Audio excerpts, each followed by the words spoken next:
we have toys have arrived.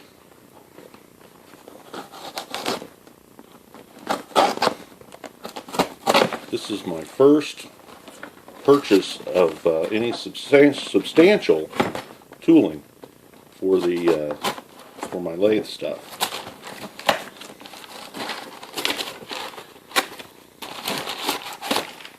Paper. Things falling out of boxes.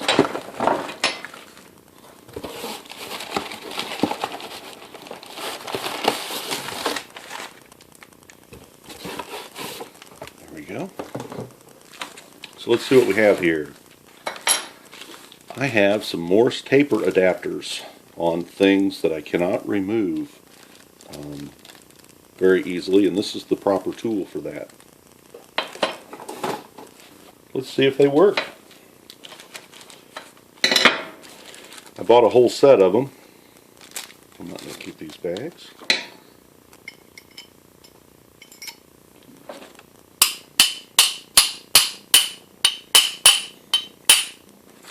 Wow. Let's do it on the bench here.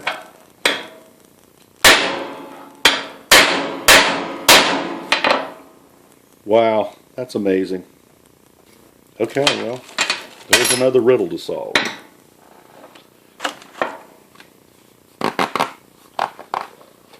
These are dead centers.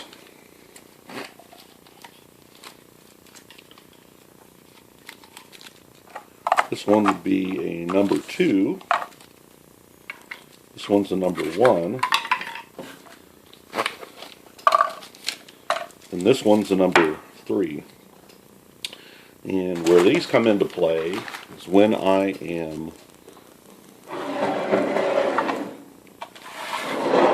in order to turn between centers, when we remove the chuck and put a faceplate on here, I need a center to drive in the end of the piece. And so this gives me the tool to do that.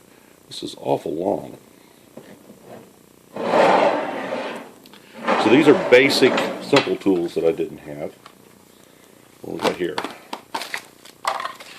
Oh, I've got two number 3s because I'm kind of increasing the tooling.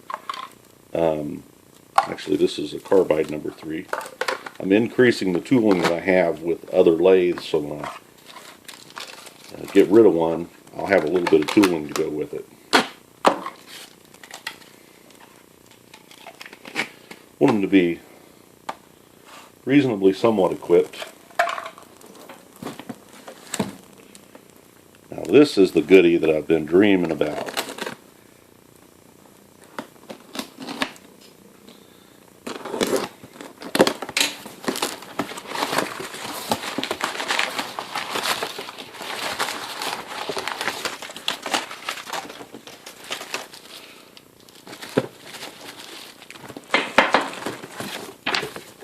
Got this from CDCO Machinery.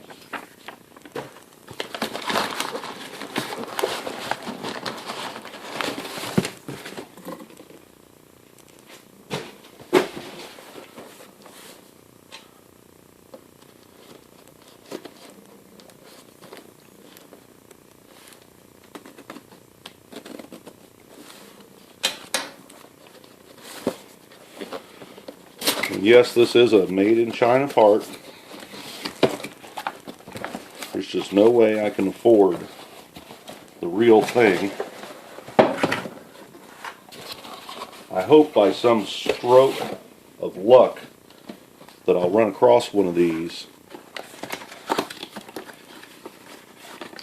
in one of my equipment buyout deals, and then I'll have an Aloris. But meanwhile, I'm going to have a Boss Star. And it appears that all of these are made, all of these quick change tool posts are made by the same company and labeled with different brands. They seem to be fairly well respected in the hobby machine world.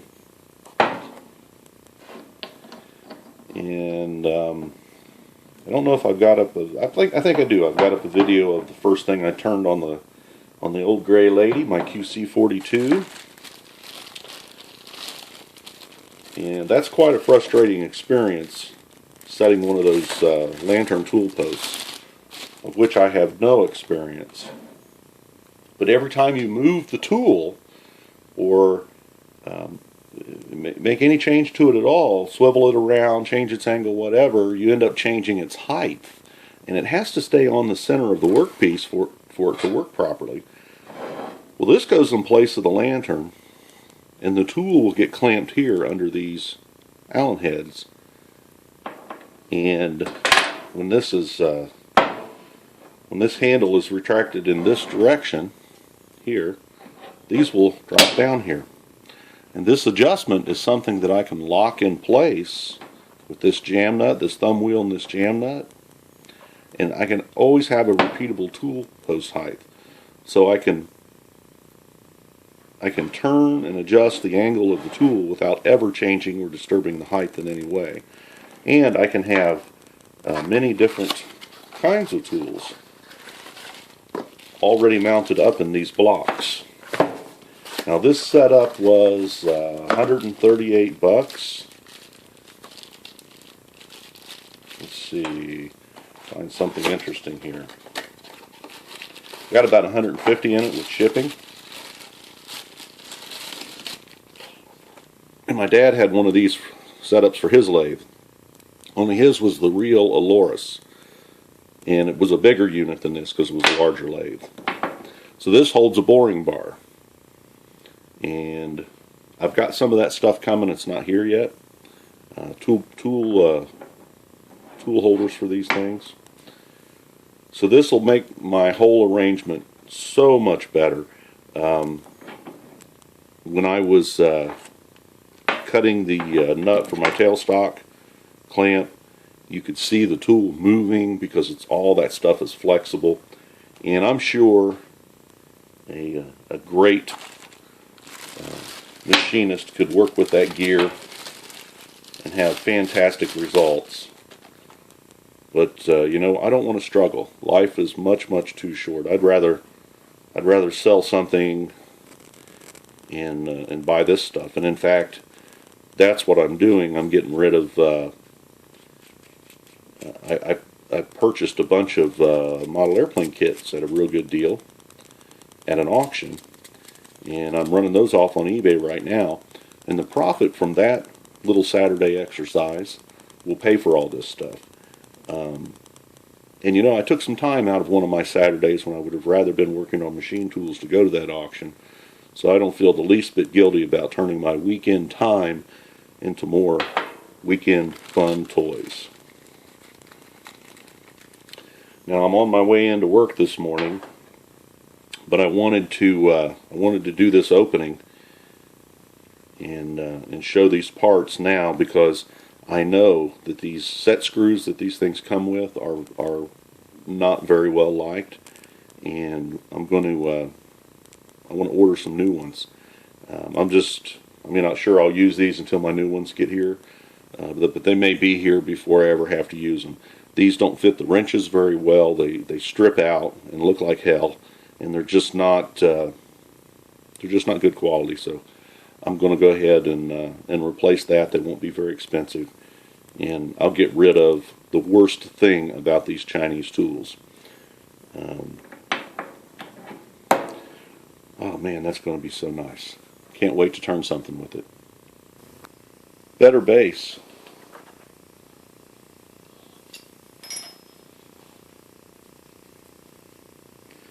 Wrap this drill bit up just in case I drop it.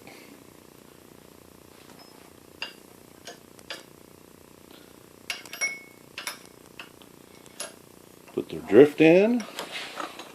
Bigger hammer. There we go. Perfect. That's how that's supposed to work. This is a number 3 to number 2. This will go directly in my tailstock if I choose to use this drill bit, since I got rid of this number 3 Morse taper adapter. Mission accomplished.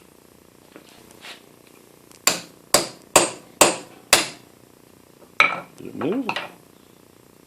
Wow, those are really driven on there. Okay. Now you might say,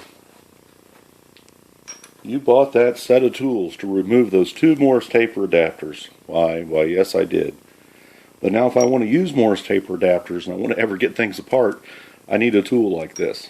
That set of tools you saw was only, I think, $4.50 or $5. And I've got the complete set. I'd also like to get a set of wedges for removing Jacob's chucks from Jacob's tapers. Those are quite a bit more expensive. So I'm kind of hoping to come across those on a used basis.